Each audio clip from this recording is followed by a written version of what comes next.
पूर्व मंत्री व VIP party supremo son of Mallah Shri Mukesh Sahani का निषाद आरक्षण संकल्प यात्रा।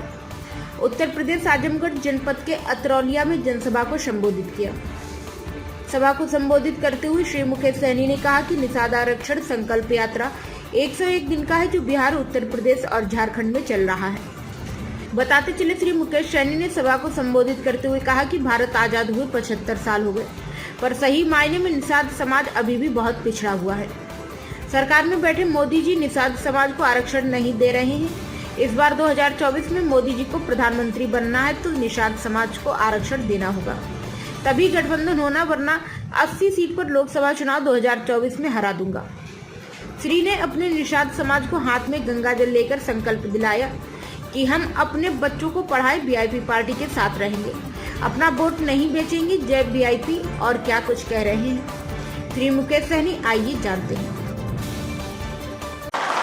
साथियों, निषाद आरक्षण संकल्प यात्रा लेकर आज आपके जिला में हम लोग पहुंचे हुए हैं। ये यात्रा 25 जुलाई को वीरांगना फूलन देवी जी के शहादत दिवस पर पटना से निकली हुई है।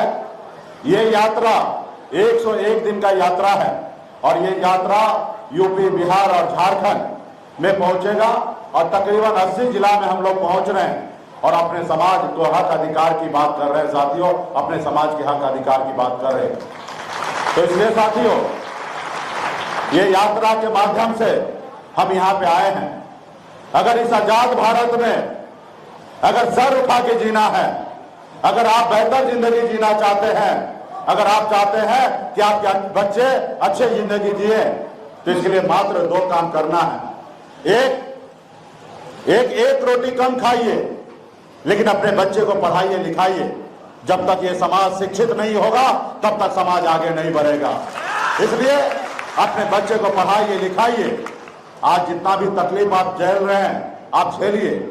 आप झोपड़ा में हैं तो झोपड़ी में रहिए, लेकिन अपने बच्चे को पढ़ा लिखा के काबिल बनाइए, और जिस रोज वो बच्चे पढ़ लिख लेंगे उस रोज आपको महलों में पहुंचाने का काम करेंगे। साथियों, महलों में पहुंचाने का काम करेंगे। दूसरा, अपने अधिकार के लिए संघर्ष कीजिए, लड़ाई लड़िए। जब तक आप अपने अधिकार के लिए संघर्ष नहीं कीजिएगा तब तक आप आगे नहीं बढ़ेंगे। इस आजादी दिलाने के लिए हमारे पूर्वज ने 250 साल अंग्रेज से लड़ाई लड़ा, तब जाके देश आजाद हुआ। और उन्होंने एक संकल्प लिया था कि हम देश को आजाद कराएंगे और हमारे आने वाला पीढ़ी जो है वो सर उठा के जिएंगे। और इसके लिए 250 साल लड़ाई लड़े।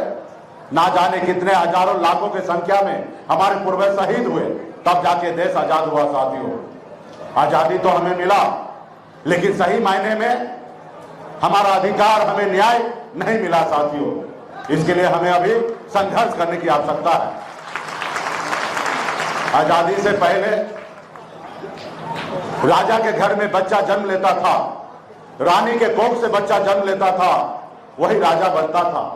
लेकिन आजादी के बाद बाबा साहब भीमराव अंबेडकर ने हमें एक संविधान बना के दिया, हमें एक लोकतंत्र दिया, और संविधान में हमें एक ऐसी शक्ति और ऐसी ताकत दी है और देश दुनिया को बताया कि अब राजा का बेटा राजा नहीं बनेगा।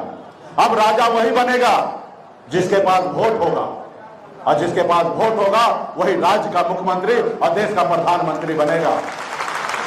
चाहे वो मजदूर का बेटा क्यों ना हो, चाहे गरीब किसान का बेटा क्यों ना हो, या चाहे मल्लाह का बेटा क्यों ना हो, अपने वोट के दम पर राजा बनेगा।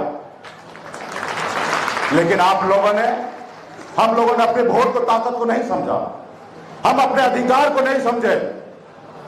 और जिन लोगों ने समाज में अपने वोट को ताकत को समझा, वो समाज देखिए कितना आगे निकल चुका है। जैसे हमारे बिहार में लालू प्रसाद यादव जी, मुलायम सिंह यादव जी, बहन मायावती जी, स्वर्गीय रामविलास पासवान जी, ये लोग कोई अमीर घर में जन्म नहीं लिए, ये लोग भी गरीब घर में ही जन्म लिए, लेकिन उन्होंने लड़ाई लड़ा, संघर्ष किया।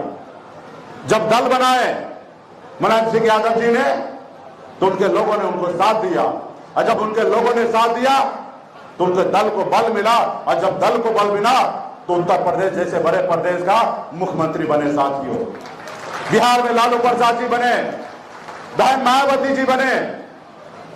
ये सब पैसे के दम पे नहीं बना, ये अपने वोट के दम पे बना साथियों, अपने वोट के दम पे बना। और आपके पास भी वो ताकत है, जैसे हनुमान जी के पास शक्ति ताकत था, लेकिन उनको पता नहीं था। जब उनको याद दिलाया गया कि है प्रभु आपके पास अपरंपार शक्ति है, आप 7 समुद्र पार कर सकते हैं। जब हनुमान जी का एहसास हुआ तो 7 समुद्र पार जाके रावण को लंका जलाने का काम किया साथियों। वही शक्ति पावर आपके पास है। अगर आप यूपी बिहार झारखंड के निषाद भाई अगर एक पैर पे खड़ा हो जाएंगे तो पटना लखनऊ क्या हम दिल्ली को कब्जा कर सकते हैं साथियों, हम दिल्ली को कब्जा कर सकते हैं। सिर्फ जरूरी है हनुमान जी के जैसे शक्ति को एहसास कराना। अभी 2 दिन पहले आपको पता होगा बिहार में जाति का जनगणना कराया गया और वहां पे बता दिया गया कि बिहार में बिंददार नुनिया मला 10% संख्या है, 10%। बिहार के सबसे बड़ी जाति 2 जाति में सेकंड नंबर की जाति निषाद समाज है साथियों, निषाद समाज है। और वही शक्ति आपके पास भी है, लेकिन आप अपनी शक्ति को नहीं पहचानते हैं, आप अपने हक अधिकार के लिए लड़ाई नहीं लड़ते। आज मुझे देखिए, मैं भी गरीब घर में जन्म लिया, वहां मेरी जन्म हुआ जहां हजारों समस्या था, हजारों तकलीफें था, वहीं पे मेरा जन्म हुआ। ऐसे घर में तकलीफ हुआ, जन्म हुआ जहां पे अगर 4 रोज अगर घर वाले काम ना करें तो 5वें दिन घर पे खाना नहीं बनेगा। ऐसे घर परिवार में मेरा जन्म हुआ।